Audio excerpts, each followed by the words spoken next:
Hello, everyone. My name is David L. Holmes, owner of Hood Humanitarian, and today I have a short presentation for you on choosing your garden. Today, this presentation is just a few quick hits, but by the end of this presentation, you will learn how to choose a garden that fits your space. You'll learn a little bit of seed starting, what's the difference between the fruit and vegetable, and then you'll also know what type of garden that you want to maintain. Okay, so before I start sharing the sauce on how to start a garden, I want to give you guys a little context on like who I am and how I got started with gardening. So I actually learned gardening from Dr. Grace Peterson. That's the lady in the top right corner. This was a city council we had, and we went there to basically talk about like food insecurity and how we were addressing food deserts. So if you don't know by now, a food desert is a community that doesn't have access to fresh produce within a mile radius. So that could be access from transportation, that could be affordability, that can also be the quality of the food. So those are some things that we talked about, and starting a garden was one of those ways. And I wanted to address this in my community. I love being involved. So I just started doing it, and like I said, I've been doing it for 16 years. It'll be 17 years in June. And since then, I've just been trying to teach like everybody that I know how to garden or at least how to grow one thing. Everybody can learn how to grow at least one thing. It's over 10,000 plants on this earth, and some of them are actually pretty easy to grow. So that's a little history on how I got started, and we'll go into the next. Okay, so present day, I actually help schools, organizations, nonprofits, any type of group that wants to start gardens. I'm the person that you call. So that looks like developing, that looks like designing, picking out some of the things that you could use. So that's like my specialty. And the pictures that you see are actually from a school that I previously worked at as a paraprofessional and a teacher. We had this nice space. Well, it wasn't nice at the time, but I saw the vision for it. So it was a space that was just full of nothing. It was just like pure dirt. And I wanted to start it, so I just started doing seedlings in the classroom. So I had some of my students help me. And over time, like a lot of them started to get invested. And one of my students said, "Oh my goodness, a sunflower actually grows from a sunflower seed." And right then I knew that environmentally, schools in the Northeast region, like maybe a Chicago, New York, Philadelphia, Newark, a lot of these students, kids, teachers in general, a lot of these people don't get to see green spaces and things grow. So that was a big reason for me wanting to continue to start the garden so they can see like how environmentally um, different things can be and like how you can actually have an impact on it. So I get pictures all the time from the school with students picking flowers, and I'm actually looking to expand. And I'm also working on writing a program for a garden to become in the substance abuse and mental health space. So these things can really help out the environment. And if you ever need a garden started, I'll have my email at the end of this. So let's say it's day one and you want to know, where do I get seeds from? So me personally, I like to save a lot of my seeds from things that I buy from the store because I've been doing this a long time. So if I want to grow bell peppers, watermelon, cantaloupe, anything like that, I actually save the seeds that I have. So I take them out of the fruits that we have, I set them out to dry, rinse them off or whatever, and then I actually plant those. It's literally that easy if you want to save money.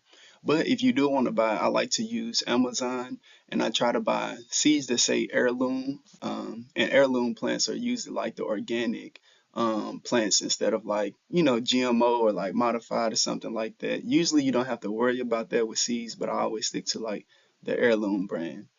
And most people, they don't know like the difference between a fruit and a vegetable. We always hear the argument with a tomato. Is it a fruit? Is it a vegetable? Well, I'm here to tell you that a fruit is anything that blooms from the flower and anything that has seeds on the inside. I'll say it one more time. A fruit is anything that blooms from the flower and has seeds on the inside. So an eggplant that blooms from the flower and it has seeds on the inside, a bell pepper, a pumpkin, a cantaloupe, obviously, an apple. So those are all things that are considered fruit. Now, vegetables are actually a part of the plant, so they can be the roots. That's like your potatoes, like sweet potatoes, yams, Idaho potatoes, radishes, carrots. Those are part of the roots. The stems, that can be your celeries. The leaves, that can be your collard greens. That can be Swiss chard, kale, mustard greens. So a vegetable is actually a part of the plant. And all of the vegetables, they do go to produce flowers, which release seeds, but the flowers don't bloom with the fruit. So if you look at any fruit that you have, before it gets to its mature stage, it starts off as a flower.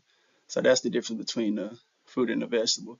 But the good thing about vegetable, most of the time you can cut those and you can start those in like water. For example, like celery, you can cut the bottom of celery off and you can regenerate that if you sit it in water. That's the same thing for onions and many others. Also for potatoes, when you get those little eyes of potatoes and the roots start to grow, all you have to do is just put that in the soil. So if you have some of these things in your house, this is actually how you can start your garden. But if you have to buy, you can use Amazon, you can go to Home Depot, Lowe's, local nurseries. Local nurseries are a great place to get seeds from. And also, I noticed like a lot of dollar stores, like the Family Dollars, Dollar General, they're being more inclusive by starting to get seeds. So if you want to know where you can get seeds, check out these places. So most people, when they buy seeds, they want to know, how deep do I plant the seed? Is it the season? Does it grow in this climate? How close do I need to? If you actually just flip that seed pack over or go on Google, because we got a lot of technology that we can use that can show us. But on the back of the seed packet, it usually shows us. So at the bottom, it's actually color coordinated with the USA map. So if I'm in California, I get to see what time that I want to plant these cucumbers. So if you look at the top, the vegetable, it says cucumber. But if I come and I'm in California, the best time for me to plant cucumbers is between March and September. Now, let's say I'm living in a place like Illinois. If I'm in Illinois, the best time for me to plant cucumbers is May through July. Now, we do know that climate change is a real thing, so you don't have to follow this exactly, but if you want the best results, then these are the best options that you have. But I like to test them out because sometimes once you do produce fruit or vegetables and you try to replant that same variety, sometimes they can get adjusted to the climate and maybe you can get some a little bit earlier, maybe you can get them later, but this is a good way to start. And then also they have how many days to harvest. So it usually takes almost 60 days. It says 58, but almost 60 days to start harvesting. That doesn't mean exactly on day 58 I will have fruit. You might have some fruit a little earlier, you might have some fruit a little later. And then when it comes to depth, 1 inch, I always use my finger when I plant. So like, let me see if I can get in the camera. So like the first ring on my finger, that's usually like an inch. You always do it. You usually do 1 inch, not always, for seeds that are like very visible. But if I'm looking at something like a mustard seed or bell peppers or something like that, I really just sprinkle those on the soil and I just lightly cover it with dirt. And the reason for this is with smaller seeds, you don't want to push them too far in the ground because when you water them, it pushes it even further down and it's harder for it to sprout up and that seed could actually not make it. But for seeds that are bigger, like a cucumber seed, a cantaloupe seed, watermelon. I know I've been referring to melons a lot. As y'all can see, I like to grow those. But beans, you want to make sure you put those at least 1 inch deep because those roots can like uproot itself if it's not planted deep enough. So you want to make sure that you plant your seeds within the right range, but I wouldn't worry about it too much. And also, some seeds you might need to have different spacing. So for cucumbers, I try to plant those maybe like a foot apart. I know on the paper it says like 2 to 3 per group. So basically that means like these things, they grow vines, they go crazy, they grow everywhere. That's why you need trellises and everything like that. So you don't want to plant all of your stuff too close because some of these plants actually need to breathe. And some of these plants that you look at, you might want to plant close, like the carrots, because they just grow straight up and down. Some plants go straight up and down, some plants grow out.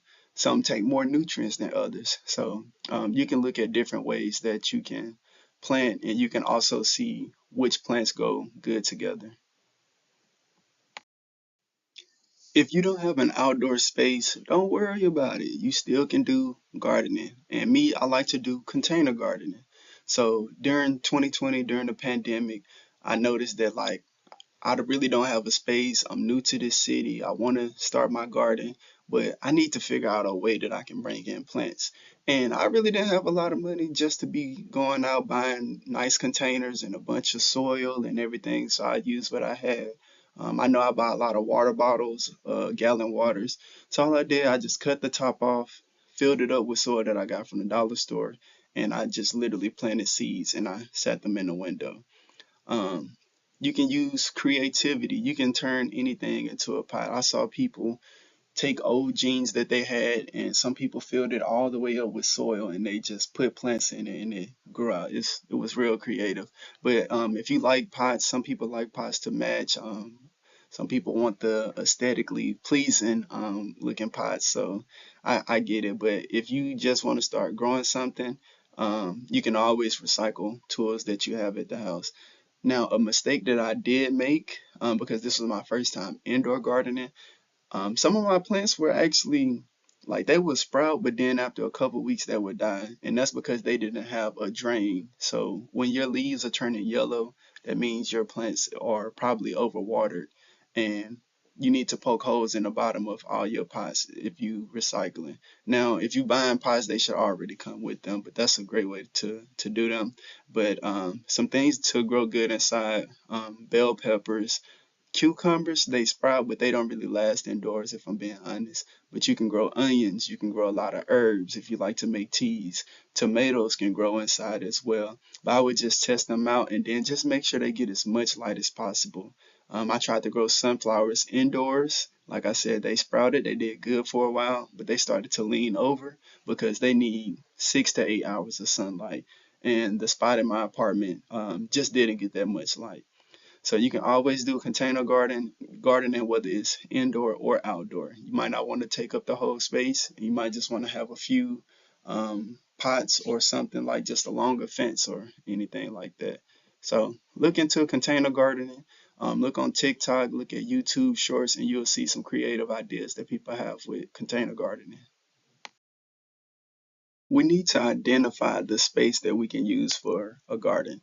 So if you live in a community that has a bunch of like empty lots and nobody is really like using it, they have been vacant for a while, sometimes a quick cleanup, maybe approval from the city, and you can get that approved to start a community garden.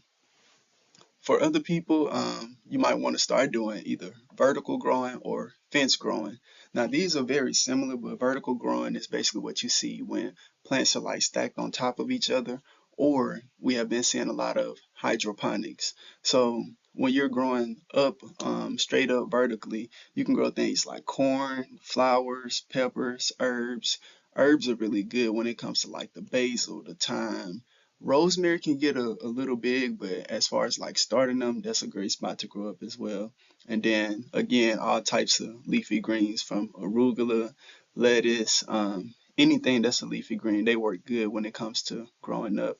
If you want to grow outward, I like to do them on fences or trellises. That's what you see in like this TP right here. This is not my garden that you see, but grapes, squash. So you might see squash such as zucchini squash. You might see crookneck squash, winter squash. A lot of those have vines and they'll just wrap around the gate, and you can start growing outward that way. And then also beans. There's so many types of beans, but they're great for like nitrogen. So kidney beans, garbanzo beans, peas, all of these things grow great on fences, so they don't take over your whole yard space. So if you have a fence, I would plant anything that grows on a vine by it. So that vine, I mean, the fence can actually just use that to like guide it around the garden, so you can actually have more space to plant. Now that we have identified the space, let's make sure we organize it. This is a part that I really struggle with, but I had to learn through like trial and error. So me, I can look at the leaves and I can tell, hey, what plant is what. I know exactly where everything is. I'm super linear. I like to have my garden in like rows, like it's a farm or something. But when it comes to like the design part, you want to make sure you more inclusive. So some things that you can have are plant labels. When I started the school garden, I had a lot of plants, but some of the kids didn't know what the plants were. So having labels that's visible, that's something good to have. You need creativity, especially when you're talking about like a community garden or a school garden or something like that. If you look at the top middle picture, we actually brought in a designer and she helped me come up with a few designs and I picked out this one. So we wanted like a courtyard feel to it. So we had it in a circle. We did some rewilding with like New Jersey native plants and flowers on the outside where you see the green, and then we also did a few trees, the three fruit trees that I talked about earlier. Creativity is a big part. Gardening does not have to be super linear. Gardening, when you walk outside, you should feel creative, like just like the garden. If you see all of these things growing, all of the colors, like you should feel that those same things going on in your mind. On sidewalks, you can do trees, shrubs, rose bushes, things like that. I tried to do money trees. Money trees really didn't work because of the cold climate that I was living in. And then also companion planting. Listen to this part. So if you don't like mosquitoes, pests, or anything eating your plants, companion planting is when you plant maybe like herbs with some of your vegetables. So in this garden, we had a lot of rosemary, we had a lot of basil, we had a lot of thyme, we had a lot of oregano, a lot of parsley. These herbs and peppers keep pests away. I'll say that one more time. Herbs and peppers keep pests away. So when you have these in your garden, they actually attract more pollinators. So they attract the bees, they attract the butterflies, and things that eat those pests as well. But if you don't have those in your garden, depending on where you live at, you can have a lot of predators in your garden. So remember that herbs, I'll give you a list of the herbs again: basil, thyme, oregano, lemon balm, parsley. Those are some great herbs to start with. And you want to make sure you have mixed method ways of like gardening. Rotate your crops. If you plant tomatoes in one spot, next year change the soil or regenerate the soil, move your tomato plants somewhere else. Because what happens when we plant the same thing over and over in the soil, some of these plants take maybe more potassium than others. I know beans take more nitrogen than most plants. So you want to make sure you rotate them so the nutrients can rework in that soil, start to regenerate itself so other plants and everything else can grow. If you have any questions, please make sure you comment under this video, and you can also email hoodhumanitarian.info@gmail.com.